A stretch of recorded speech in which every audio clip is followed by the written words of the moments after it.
শুভ সকাল। প্রতিদিনের pre market আপডেটে আপনাদের স্বাগতম।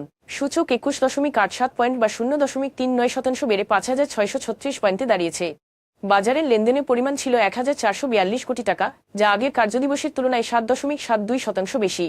বাংলাদেশে purchasing managers index PMI August মাসে 3.2 পয়েন্ট কমে 58.3 দাঁড়িয়েছে, যা অর্থনীতিকে ব্যাহত করছে। এই তথ্য metropolitan chamber of commerce and industry MCCI এবং পলিসি এক্সচেঞ্জ বাংলাদেশ পেব এ প্রতিবেদনে প্রকাশিত হয়েছে। 7 সেপ্টেম্বর পর্যন্ত বাংলাদেশে বৈদেশিক মুদ্রার রিজার্ভ 30.3 বিলিয়ন ডলারে দাঁড়িয়েছে। জুলাই ও আগস্ট মাসের 1.5 বিলিয়ন ডলারের আমদানি বিল এশিয়ান ক্লিয়ারিং ইউনিয়ন একু এর মাধ্যমে পরিশোধের পর রিজার্ভের পরিমাণ কমে এসেছে। Bangladesh securities and exchange commission বিএসিসি মূলধন বাজারে তালিকাভুক্ত অলিম্পিক অ্যাক্সেসরিজের বিরুদ্ধে কঠোর ব্যবস্থা নিয়েছে। প্রতিষ্ঠানটির পৃষ্ঠপোষক ও পরিচালকদের যৌথভাবে 30% শেয়ার ধারণের বাধ্যতামূলক শর্ত পূরণে ব্যর্থ হওয়ায় এই পদক্ষেপ নেওয়া হয়েছে। বাংলাদেশ পরিসংখ্যান ব্যুরো বিবিএস সর্বশেষ তথ্য অনুযায়ী আগস্ট মাসে মুদ্রাস্ফীতি সামান্য কমে 8.29% দাঁড়িয়েছে, যা জুলাই মাসের 8.55%-এর চেয়ে কিছুটা কম। এখন এ পর্যন্তই, ধন্যবাদ।